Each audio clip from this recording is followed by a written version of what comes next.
नमस्कार, मैं हूं आनंद और आप देख रहे हैं समाचार फो मीडिया की खास पेशकश सफर कामयाबी का।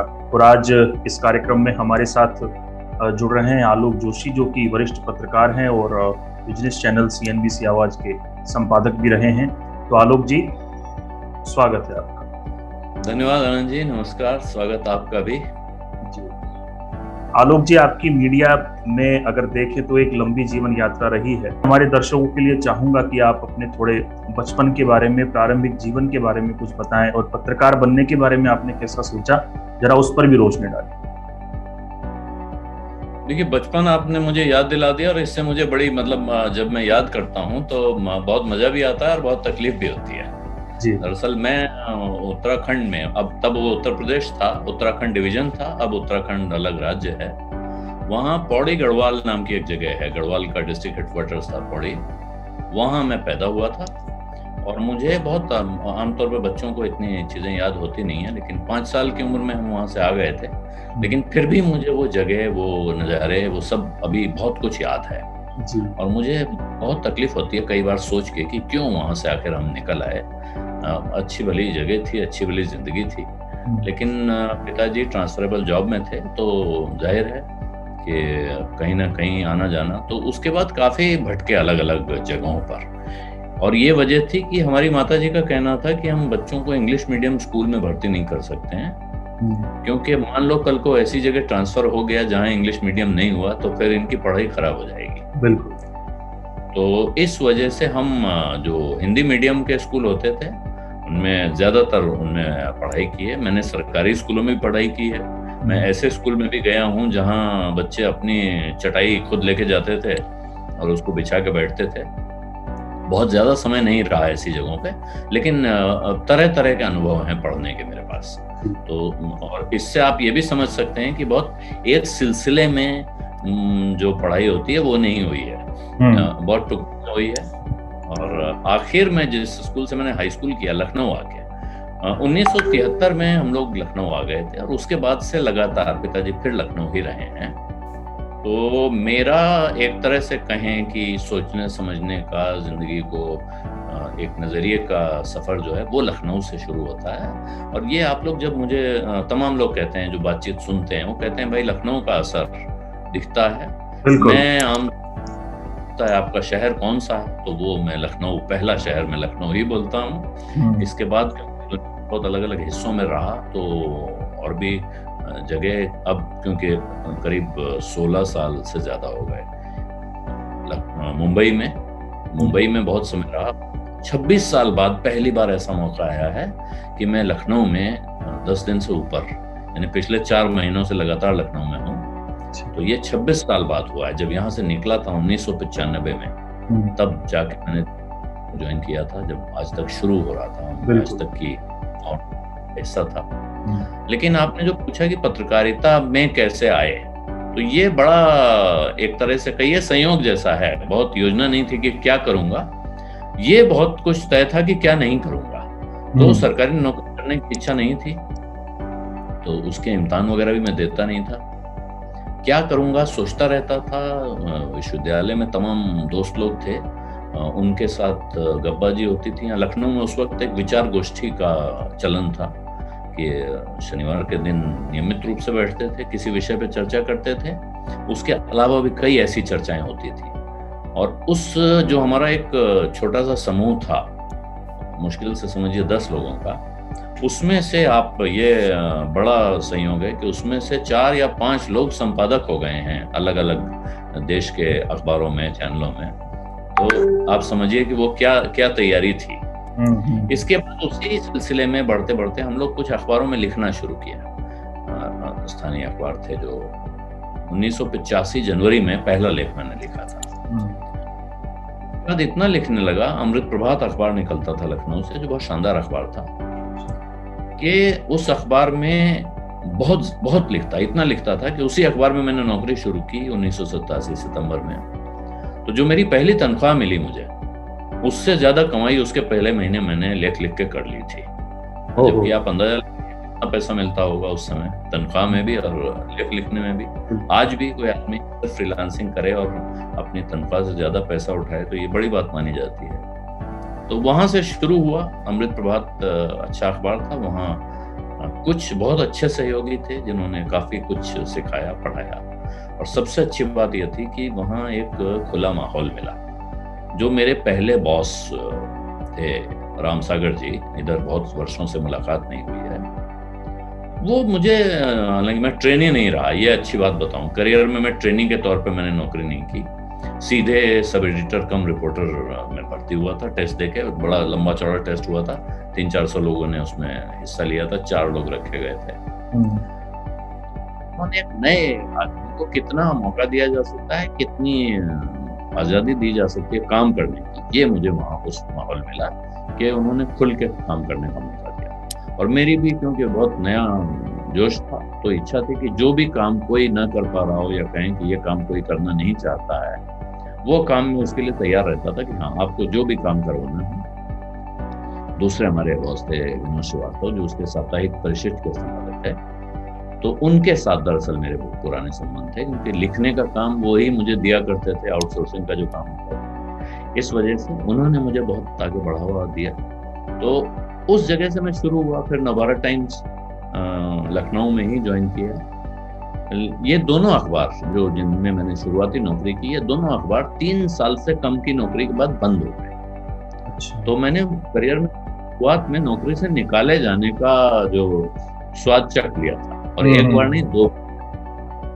और आज जब बहुत पलट के देखता हूँ तो मुझे लगता है शायद बहुत अच्छा हुआ कि निकाल दिए गए, वरना पता नहीं कहाँ होते, क्या होते। ये हर बार जो एक बड़ा झटका लगता है, उससे कोई नया रास्ता खुलता है और फिर आपको आगे बढ़ने का मौका मिलता है। तो नवभारत टाइम्स के बाद जब आप आज तक में पहुंचे 1995 में, तो वो जर्नी कैसे स्टार्ट, वहां तक कैसे पहुंचना हुआ? देखिए, नवभारत टाइम्स जब बंद हुआ, ये 1993 की मई की बात है। एक सुबह अचानक हमारे एक मित्र का फोन आया दफ्तर से कि भाई यहाँ तो नोटिस लगा हुआ है, और वो नोटिस 14 दिन पुरानी तारीख में लगा हुआ था कि अब 14 दिन बाद अखबार बंद कर दिया जाएगा, लॉकआउट का ऐलान। तो कुछ समय मैंने लखनऊ में दैनिक जागरण में काम किया। काम ऐसे किया कि मैं, विनोद शुक्ला जी उस वक्त यहाँ संपादक थे, उनके बारे में बहुत तरह तरह की बातें कही जाती हैं, बहुत ज्यादातर बुरी बातें कही जाती हैं, लेकिन मेरा उनके साथ अनुभव बहुत अच्छा था इस मायने में कि उनके साथ रह के भी मैंने ये सीखा कि अखबार चलता कैसे। और मैं गया था मिलने, तो बोले भाई अब अखबार बंद हो गया, क्या करोगे? मैंने कहा कि दिल्ली जा रहा हूँ और देखता हूँ वहाँ कोई नौकरी वोकरी ढूंढूंगा। तो बोले पंडित जी ऐसा करो कि हमारे यहाँ ज्वाइन कर लो और फिर जाना जहाँ ढूंढना ढूंढ लेना। तो मैं सामने ही बैठा था, जो उस वक्त आप जानते ही हैं जवानी में ये सब ज्यादा सोचा नहीं जाता है। मैंने कहा ठीक है। फिर बोले कि सोच लो। मैंने कहा आपने कह दिया, अब क्या सोचना है, शुरू करते हैं। तो वो नौकरी मैंने शुरू कर दी, लेकिन जाहिर है वहाँ बहुत दिन मन नहीं लगा, तो कोशिश करता रहता था कि यहाँ से निकलूं। तो दिल्ली गया। दिल्ली एक बहुत मशहूर पत्रकार हैं आजकल, बहुत क्रांतिकारी पत्रकार के तौर पर भी मशहूर हैं, लेकिन उन्होंने एक ऑफर दिया कि आइए, एक यहाँ बिजनेस का काम शुरू कर रहे हैं ऑडियो विजुअल में। इच्छा भी थी उस वक्त, तमाम लोग टेलीविजन में काम शुरू होने लगा था, बहुत ऐसा नहीं कि पकड़ा, लेकिन शुरू हो गया था। और वो टेलीविजन की दुनिया की बड़ी हस्ती थी। मुझे लगा इनके साथ काम करने को मिलेगा, बहुत मजा आएगा। तो मैं यहाँ से चला गया। अब जब मैं दिल्ली पहुंचा और मैंने उन्हें फोन किया, तो वो फिर फोन पे नहीं मिले 4-5 दिन। और उस वक्त मोबाइल फोन होते नहीं थे, आप फोन करिए घर पे, दफ्तर पे, और उसके बाद जाकर खड़े हो जाइए कि भाई कब आएंगे, तब मिलेंगे। इस तरह की कसरत होती है, किसी से मिलना बहुत लंबी मशक्कत का काम था। लेकिन आखिरकार जब वो मिले 7-8-10 दिन की कसरत के बाद, तो फिर बोले भाई क्या है कि वो प्रोजेक्ट तो हमारा अब शेल्फ हो गया है, अब वो तो चल, तो अब हमारे पास तो कुछ नहीं। अब मैं घर से क्योंकि गया था कि भाई काम मिल गया है, तो और बड़ा झटका। बिल्कुल। तो कुछ समय फिर घूमे फिरे, लोगों से मिले। उस वक्त एक BITV नाम की बड़ी कंपनी शुरू हो रही थी, बिजनेस इंडिया टेलीविजन, तो बाद में बंद हो गया, लेकिन उस वक्त वो टॉप डेस्टिनेशन था। वहाँ भी गए, वहाँ भी कोशिश की, मिले, लेकिन अंत में आज तक उस वक्त शुरू हो रहा था प्रोजेक्ट था, SP सिंह ने ज्वाइन नहीं किया था। वो ज्वाइन करने वाले थे, मतलब तय था कि वो ज्वाइन करेंगे। मैं क्योंकि एसपी सिंह नवभारत टाइम्स के पूर्व संपादक थे बिल्कुल। इस नाते, और मेरे संपादक रामकृपाल सिंह थे लखनऊ में, जो वो उस वक्त दिल्ली में थे, उनके नाते। तो रामकृपाल जी ने मुझसे कहा कि जाओ एसपी सिंह मिलो। मैं उनके पास गया, उन्होंने मुझे 2 जगह बताया कि वहाँ काम है, जाके बात कर सकते हो। तो एक जगह मैंने, उस वक्त भी मेरे अंदर ये बीमारी थी कि मैं यहाँ काम करूंगा और यहाँ नहीं करूंगा, भले ही हाथ में नौकरी नहीं है, महीने में पैसा नहीं मिल रहा है, लेकिन एक जगह मैंने उनसे कहा कि भाई साहब वहाँ मैं, मेरा मन है, तो दूसरे वाले में अगर हो सकता है तो। वहाँ भी बात की, टेस्ट दिया है और बातचीत हुई, लेकिन वहाँ भी बात बनी। इस बीच टीवी टुडे में जो आज तक की टीम बन रही थी, उसमें तो जगह थी, ये किसी से पता चला, गया, मिला, बात की। वहाँ नकवी साहब थे जो हमारे पूर्व समाचार संपादक थे लखनऊ नवभारत, तो उनके साथ बात की। फाइनली एक दिन एसपी सिंह ने बुलाया और उन्होंने कहा कि आइए अब आप। उस वक्त भी ट्रायल पर गया कि ट्रायल पे काम होगा, इनको आपको ट्रायल पर रख लिया। तो मुझे 3 महीने के ट्रायल का एक 3 महीने का कॉन्ट्रैक्ट मिला, जो ट्रायल था। वहां से शुरू किया वो आज तक का काम, और टेलीविजन बिल्कुल नहीं आता था उस वक्त। जो ऑडियो विजुअल में लोग होते थे शुरू में, वो कोशिश ये करते थे कि जो प्रिंट मीडिया के लोग आ रहे हैं, इनको जरा डरा धमका दो, इनको ऐसा डरा दो कि भाग जाए, इधर आए।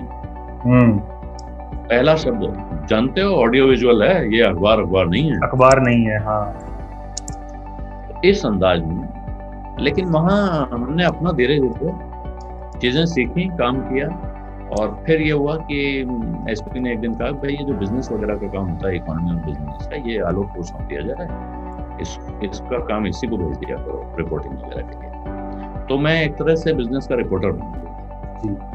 और वहाँ भी आज़ादी बहुत थी। मैंने एसपी सिंह को, जब हमने उनके साथ काम शुरू किया, तब हम उन्हें बहुत एक महामानव के तौर पर मानते थे।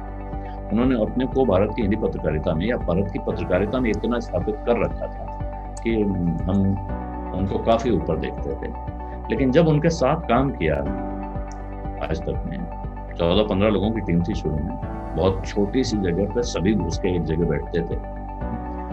कभी ये महसूस नहीं होने दिया उन्होंने कि ये मैं इतना बड़ा संपादक हूँ और तुम कल के लड़के हो। बिल्कुल। मैं कम से कम कह सकता हूँ कि मेरी ये पूरी हिम्मत थी कि मैं किसी भी सवाल पे चीज पे जाकर उनसे सवाल कर लेता था। कभी टाइपिस्ट उस वक्त स्क्रिप्ट टाइप करते थे, पहले लिखी जाती थी, फिर वो क्लियर होती थी, फिर टाइपिस्ट उसको फाइनली टाइप करते थे, क्योंकि हमारी आज तक की स्क्रिप्ट दूरदर्शन जाया करती थी बिल्कुल वहाँ क्लियर होने के लिए। जब टाइप कर रहा होता था, कई बार उसकी मेरी नजर पड़ गई, मुझे लगा कि ये जो लिखा है ये कुछ गड़बड़ है। मतलब गड़बड़ का अर्थ है कि इससे अच्छा हो सकता है, ये ठीक नहीं है। तो मैंने कहा ये तो यहाँ ऐसे होना चाहिए। तो जो दूसरे सज्जन बगल में जो भी थे, उन्होंने कहा अरे बॉस ने किया, क्या बात कर रहे हो। मैंने कहा बॉस ने किया तो बॉस से बात कर लेते हैं। तो लेके गया, ये एक लाइन जरा यहाँ कटक रही है। बोले फिर क्या करें। तो आप जो बताइए। मैंने बताया कि ऐसे, हाँ लाओ, पेन से काट के दे दिया, का जाओ दे दो। ये उनके साथ हमको काम करने में ये मजा था कि वो एक तो चैलेंज देते थे। कभी ऐसा नहीं हुआ सुबह की मीटिंग में उन्होंने कहा हो कि जाइए फलाने से बात करिए। स्टोरी पर चर्चा होती थी, उसके बाद जाइए अब स्टोरी कर लाइए, अब आप दिन भर भटकिए। हमारे जैसे लोग अक्सर उनके पास जाते थे कि समझ में नहीं आ रहा है किससे बात करें, तो तुम किसको सोच रहे हो। तो 4, 5, 6, 7 नाम अपने जो मन में आए, हाँ इनमें ये ठीक रहेगा, वो ठीक रहेगा। उन्हें पता है कि आदमी नहीं मिलेगा, फिर भी कहेंगे हाँ इसको ट्राई करो। 1-2 किस्से ऐसे हैं मेरे कि दिन भर में कसरत करता रहा, क्योंकि अखबारों पर कोई, मीडिया पे कोई स्टोरी थी। और जितने भी हम जानते थे वो सारे लोग बात करने से इनकार कर देते थे। शाम को 6 बजे जाके मैंने कहा कोई नहीं मिल रहा। तो बोले ऐसा करो, टाइम्स हाउस चले जाओ और ये नंबर है, इनको मिला के बात कर लो। वहाँ रमेश चंद्रा जी बैठे हैं, Ramesh Jain times of India के एग्जीक्यूटिव डायरेक्टर थे। बोले वो तुमसे बात कर लेंगे। मैंने बात कर ली। मैंने कहा आपने मुझे बताया भी नहीं, और मैंने अगर किसी और से बात कर ली होती। बोले मुझे पता था कि तुम आज किसी और से बात नहीं कर पाओगे, तो किसी एक का इंतजाम तो रखना ही था। उस समय ये भी पाबंदी थी कि हम खबर बिना साउंड बाइट के नहीं इस्तेमाल कर सकते, तो कोई भी खबर नहीं जाती थी अगर उसमें एक या दो लोगों के कमेंट्स ना हो। जैसे आजकल होता है कि रिपोर्टर खड़ा होकर भाषण दे देता है, वो संभव नहीं था। आप खबर बनाने के बावजूद आपके पास एक या दो साउंड बाइट होनी जरूरी होती थी। तो यूं शुरू हुआ आज तक का सफर, और फिर बहुत बड़ा हम सब के लिए और उस संस्थान के लिए झटका था जब SP 1997 में अचानक चले गए। उसके बाद भी, लेकिन जैसे कहते हैं, उन्होंने कहा था कि जिंदगी तो अपने रफ्तार से चलती रहती है, तो चल रही थी। चैनल वहाँ से जो आपको बुलेटिन चैनल में कन्वर्ट हुआ, वहाँ तक मैंने काम किया। मुझे लगता है कि अच्छा काम किया और खुश रह के काम किया। सर, अगर आपकी पर्सनालिटी को देखें, आपके व्यक्तित्व को देखें, तो आपका अगर ये रहा है हमेशा से एक स्वभाव कि ब्रांड के साथ आप जुड़े तो आप लंबे आप जुड़े। जैसे आज तक के साथ काम किया तो अच्छा काम किया, BBC के साथ काम किया तो अच्छा काम किया, और CNBC आवाज के साथ तो आप बिल्कुल जुड़े रहे और 2019 तक आप जुड़े रहे। तो CNBC आवाज जब लॉन्च हो रहा था तो कैसे आपको वहां से कॉल आया, कैसे आप जुड़े, और वो एक लंबी जर्नी के बारे में कुछ बताइए। देखिए, BBC में गया था सन 2000 और उस वक्त जो उदय शंकर आज तक के हेड हो नहीं गए थे, मतलब ऐलान नहीं हुआ था, लेकिन ऐसा लगता था कि हो जाएंगे। तो उदय ने मुझसे पूछा कि तुम क्यों जा रहे हो, उनको BBC, और तमाम लोगों ने मुझसे कहा कोई आज तक छोड़ के BBC क्यों जाएगा, टीवी छोड़ के रेडियो में जाना कोई समझदारी का काम है। और रेडियो भी नहीं, वो दरअसल हमारा अपॉइंटमेंट इंटरनेट के लिए हुआ था, वेबसाइट पे। तो मुझे जो मूल वजह थी मेरी, ये नहीं था कि साहब बड़ा भारी संस्थान में काम करूंगा या बहुत कुछ सीख लूंगा। मेरी इच्छा थी कि साहब वहां जाऊंगा और घूमूंगा, थोड़ा दुनिया घूमने का मौका मिलेगा। और 3 साल का कॉन्ट्रैक्ट था, ये खत्म हो जाएगा, लौट आएंगे फिर देखेंगे। लेकिन वहां हमारे रहते हुए ये हो गया BBC में जाने पर कि वो कॉन्ट्रैक्ट कंटिन्यूइंग कॉन्ट्रैक्ट में कन्वर्ट कर दिया। तो जो घूमने वाले लोग थे वास्तव में वो बहुत घूमे फिरे, लेकिन मैं जितना सोच के गया था उतना घूम भी नहीं पाया। और फिर जब वापस आने का मन हो रहा था तो इस बीच संजय पुगलिया मेरे पुराने मित्र भी हैं, और आज तक में हम दोनों साथ काम करते थे, बिजनेस वर्टिकल को सुपरवाइज करते थे, तो मेरी दोस्ती बहुत अच्छी थी। लेकिन जब CNBC आवाज, उन्होंने CNBC ज्वाइन किया, तब मैंने फोन किया तो उधर से उन्होंने कहा अरे बस मैं आलोक तुमको ही फोन करने वाला, आप जाओ, आपने हिंदी का चैनल लॉन्च करना है। तो ये इतनी सी बात हुई। बल्कि जब मैंने वहां बताया लंदन में कि मैं अब जा रहा हूँ और नौकरी ज्वाइन कर रहा हूँ, तो बहुत आश्चर्य हुआ लोगों को, क्योंकि वहाँ परंपरा ये थी, आमतौर पर 2 तरह से लोग जाते थे। या तो छुट्टी लेके इंडिया आते थे और यहाँ आकर अपना इंटरव्यू टेस्ट वगैरह देने के बाद जहाँ नौकरी पक्की हो जाती थी, अपॉइंटमेंट लेटर लेते थे, तब जाते थे। और या वो ये वहाँ दबाव बनाते थे कि हमको किसी तरह इंडिया, दिल्ली ट्रांसफर करना। लेकिन क्योंकि मुझे अब ऑफर मिल गया तो मैंने छोड़ दिया और सीधे परिवार लेके चला है।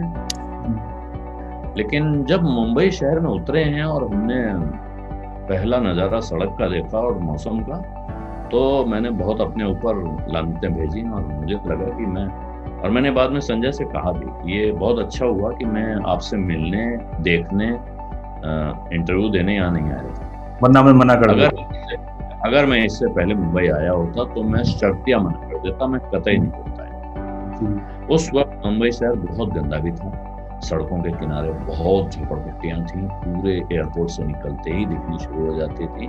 और जहां हमारा ऑफिस था, एम्पायर कॉम्प्लेक्स, सेनापति बापट मार्ग पर, जिसे तुलसी पाइप रोड कहते हैं, उस सड़क पर भी दोनों तरफ झोपड़पट्टियां थी और भयानक ट्रैफिक जैम होते थे। बाद में तो तमाम तरह के पुल, फ्लाईओवर ये सब बनने से काफी खुल गया है, लेकिन उस वक्त बहुत बुरा हाल था। तो मतलब एक तरह से दहशत में आ गए थे हम दोनों लोग, पति पत्नी, कि ये कहाँ फंस गए। और बेटी दिन भर माँ को सुनाती थी, ये देखो कहाँ ले आए हो। लेकिन वहां से काम शुरू हुआ और फिर जी तो पता ही है 16 साल नौकरी की। सीएनबीसी आवाज में तो सर आपने बहुत लंबा काम किया, और मेरा जो अगला सवाल है वो आपके शो को लेकर है। अगर टीवी डिबेट के इतिहास को जब लिखा जाएगा तो उसमें आवाज अड्डा का नाम दर्ज किया जाएगा। इतनी शालीनता से, इतनी सौम्यता से, इतनी गहराई से, इतना रिसर्च करके, और शो के अंत में जो आप एक जो कहते हैं ना कि एक लखनवी स्टाइल आपके अंदर है, जब आप शेर से उसका अंत करते थे, तो मुझे हमेशा लगता था कि जब मैं आलोक जोशी से मिलूंगा तो मैं उनसे पूछूंगा कि एक तो उस शो की रूपरेखा कैसे बनी, और एक जो एंकर चिल्ला रहा है और पैनलिस्ट चिल्ला रहे हैं, उस दौर में कैसे आपने उस शो को संभाला। मतलब संभालना बड़ा मुश्किल था। जी, तो सबसे पहले तो मैं आपको ये बताऊं, देखिए आवाज अड्डा शो का क्रेडिट अगर किसी को जाएगा सबसे पहले तो वो जाएगा हमारे मित्र अमीश देवगन। अच्छा। आप इससे आश्चर्यचकित हो सकते हैं, लेकिन वजह यह थी कि अमीश देवगन जी बिजनेस के संपादक थे। बिल्कुल। और उन्होंने वहां एक टीवी डिबेट शो शुरू कर दिया था, बिग स्टोरी बिग डिबेट, या रात को 8 बजे आता था समथिंग। हाँ। उसकी वजह से जो टेलीविजन रेटिंग होती है उसमें जी बिजनेस बहुत आगे बढ़ता है, और वो हमारे लिए यानी आवाज चैनल के लिए परेशानी का सबब बनता था। उस वक्त संजय संपादक थे, संजय पुगलिया आवाज के संपादक थे। बिल्कुल। काफी चर्चा हुई कि भाई क्या करें, ऐसा शो शुरू करें, ऐसा डिबेट करें, और आखिरकार ये तय पाया गया कि हाँ अब करना ही पड़ेगा और कोई चारा नहीं। देश में हर तरफ डिबेट हो रही है, यहाँ भी करनी पड़ेगी। और तमन्ना इनामदार हमारी सहयोगी उस वक्त चैनल में थी, एंकर थी। तो संजय और तमन्ना के बीच में ये शो शुरू हुआ। वो एंकर करते थे, कभी कभी संजय करते थे, लेकिन ज्यादातर संजय भी एक समय पे आके कहते थे कि यार ये मुझसे एक सीमा के आगे नहीं हो पाए। तो तमन्ना जो है इसको बराबर से टक्कर दे सकती है। तो तमन्ना ने उसको बराबर से टक्कर दी, इसमें कोई शक नहीं। तमन्ना ने वो डिबेट शो, जैसे डिबेट शो होते हैं बिल्कुल वैसे ही किया। लेकिन इस बीच संजय ने भी नौकरी छोड़ दी और तमन्ना ने भी नौकरी छोड़ दी। तो तमन्ना ने नौकरी छोड़ी, तब हमारे ऊपर ये एक दबाव था, तब मैं संपादक था, मुझे ये स्ट्रेस था कि अब क्या करें इस स्लॉट पे, तब तक और हम डिबेट करें, किसी दूसरे एंकर को बनाएं, लाएं, या कुछ और करें। मैं इस बीच जब भी डिबेट शो देख रहा था, उस वक्त जो डिबेट हो रही थी टीवी पे तरह तरह की, मेरे मन में ये सवाल रोज आता था। कई बार आप भी महसूस करते होंगे देखते हुए कि ये आदमी, ये एक्सपर्ट कुछ बोलना चाहता था और एंकर ने इसको बोलने नहीं दिया। बिल्कुल। जबकि मेरी इच्छा थी कि मैं सुनूं कि ये आदमी क्या कहना चाहता। तो हमारे सहयोगी धर्मेंद्र सिंह हैं, तो उनसे मैंने कहा, धर्मेंद्र जी ये बताइए कि अगर इस तरह का एक शो किया जाए जिसमें लोगों की बात सुनने को मिल जाए, तो आपको लगता है कि चलेगा? तो ट्राई किया जाए। और दूसरा फिर दुविधा ये थी कि मैं करूं कि नहीं करूं। मैंने बहुत साल एंकरिंग नहीं की थी। जब चैनल शुरू हुआ था तो उसके पहले उस वक्त मैं कुछ समय एंकरिंग करता था, उसके बाद से मैं ऑफ एयर था, एंकरिंग नहीं करता। लेकिन जब ये दिमाग में मेरे विचार आया, फिर धर्मेंद्र जी से मेरी चर्चा हुई, हम दोनों ने आपस में ही बात करके तय कर लिया कि ठीक है, नहीं हम करेंगे। और मैंने कहा करके देखते हैं, हो सकता है चल जाए, नहीं चलेगा तो वह पुराना फॉर्मूला तो है ही। बोले हाँ ठीक है, करके देखना चाहिए। तो हमने ये विचार लाए, फिर हमने ये कॉन्सेप्ट बनाया कि हर एक जो गेस्ट आएंगे उनको हम आग्रह करेंगे कि भाई 1.5 मिनट में आप अपनी बात कह दीजिए पहले एक बार, उसके बाद जो चर्चा होगी, एक दूसरे से बात करनी होगी, वो करेंगे। और दूसरा आग्रह ये करेंगे कि भाई बीच में दूसरे को टोकिए मत। ये शुरुआत आप ही ने की थी 90 सेकंड वाली, उसके बाद चैनल्स ने फॉलो किया था। हाँ, उसके बाद और लोगों ने भी उसको उठाया, फिर टाइमर में किया, लेकिन ये मैंने शुरू किया था। वो मेरे दिमाग में ये साफ था कि मुझे एक बार, और मेरा मन है, मेरी कई लोगों से बात भी हुई जो पैनलिस्ट होते थे, उन्होंने मुझे कहा कि देख, और अपने को भी ये होता है कि दरअसल किसी टॉपिक पर जब आप बोलने आते हैं और वहाँ 6 या 8 मेहमान हो साथ में, आपके पास सचमुच कहने के लिए 1.5-2 मिनट से ज्यादा का कुछ होता नहीं है। बिल्कुल। अगर आपको एक बार 1.5 मिनट का टाइम मिल जाए और आप उसमें तमीज से अपनी बात रख दें, तो मेहमान भी संतुष्ट हो जाता है कि मैंने अपनी बात कह दी। अब आगे वाले मुझे बिल्कुल बोलने को न मिले, लेकिन शुरू में मैं अपनी बात कह चुका हूँ, जो पॉइंट ऑफ व्यू में लेके आया था। तो फिर तो आपको पता ही है, फिर वो चल गया और अच्छा चल गया। वो फॉर्मेट पूरी तरह जम गया, चल गया। और मैं इस बात को बहुत फख्र के साथ कहता हूँ कि जिस वक्त लोग कह रहे थे कि दर्शक अच्छी चीज नहीं देखना सुनना चाहता है, उस वक्त मैं टीआरपी मेजर पर भी जो हमारे कॉम्पिटिटर थे, जो हमारे साथ का चैनल था, और बाद में अमीश देवगन हमारे चैनल में उनका भी शो चलने लगा था मेरे साथ आगे पीछे, कभी भी नहीं हुआ कि कोई दूसरा शो टीआरपी में भी उससे आगे निकला। क्वालिटी वाइज तो मैं कहूँ कि भाई, कुछ लोग कहते हैं कि साहब हमारा कोई देखता नहीं, हम बहुत अच्छा बनाते हैं, लेकिन बहुत अच्छा बनाते हैं और बहुत लोग देखते हैं, ये दोनों चीज हमने हासिल की। हाँ। इसका मुझे बहुत फख्र। और मैं दर्शकों को ये भी बता दूं कि आवाज अड्डा को एनबा अवार्ड्स में बेस्ट बिजनेस टॉक शो का भी आपको पुरस्कार प्राप्त हुआ था। हाँ, मुझे 3 बार वहाँ ये अवार्ड मुझे मिला है। और आप सही मायनों में इसके हकदार थे। एक परंपरा जो आपने शुरू की थी, एक शालीनता और सौम्यता के साथ, वो तो हमेशा इतिहास में याद रखा जाएगा। सर, चर्चा का आखिरी सवाल है। वर्तमान में मैं देख रहा हूँ आप अपने यूट्यूब को चला रहे हैं, डिजिटल पोर्टल पे आपकी मौजूदगी है, सत्यहिंदी.com में आपके अर्थव्यवस्था और आर्थिक समसामयिकी पे लेख भी आते हैं, और आपके यूट्यूब पे 1 लाख सब्सक्राइबर्स भी होने वाले हैं। तो फ्यूचर के क्या प्लान्स हैं? क्या यूट्यूब पे ही रहेंगे या किसी चैनल से जुड़ेंगे या एज ए पैनलिस्ट कभी टीवी में दिखाई देंगे? देखिए, एज ए पैनलिस्ट एक आध जगह कुछ लोग मुझे बुलाते हैं, मित्र लोग, तो वहाँ चला जाता हूँ। बाकी बहुत, देखिए, अब मुझे कुछ बहुत करना नहीं है, बहुत कुछ साबित करने को नहीं बचा जी। तो जो इच्छा है वो ये है कि पहाड़ जाऊंगा, वहाँ एक कॉटेज बनवाना चाहता था। पिछले साल मेरी इच्छा थी कि मार्च के महीने में जाऊंगा, लेकिन तभी कोरोना आ गया 2020 के मार्च में, और वो प्लान मेरा अटका हुआ है। मैंने जो हमारा जिला है जहाँ के हम मूल रूप से आते हैं, जहाँ से अल्मोड़ा, वहाँ मैंने एक जगह ले रखी है, उसमें मुझे कुछ करना है। जो मैंने आपको जिक्र किया पौड़ी गढ़वाल का, वो मैं आज तक वापस नहीं गया। 5 साल की उम्र में वहाँ से निकला था तो कभी लौट नहीं पाया। वहाँ जाना है, एक बार फिर देखना है, अपने बच्चों को लेके जाना चाहता हूँ, दिखाना चाहता हूँ कि भाई ये जगह है जहाँ हम पैदा हुए थे, देखो। तो ये सारे बहुत सारे काम हैं। बाकी मित्रों के साथ जो काम करते हैं, यूट्यूब पे कर रहे हैं, इसमें अलग मजा मिलता है। सत्यहिंदी.com अपने आप में एक प्लेटफॉर्म है, वहाँ एक डिबेट शो मैं करता रहा हूँ, अभी जल्दी उसको फिर से शुरू करूँगा।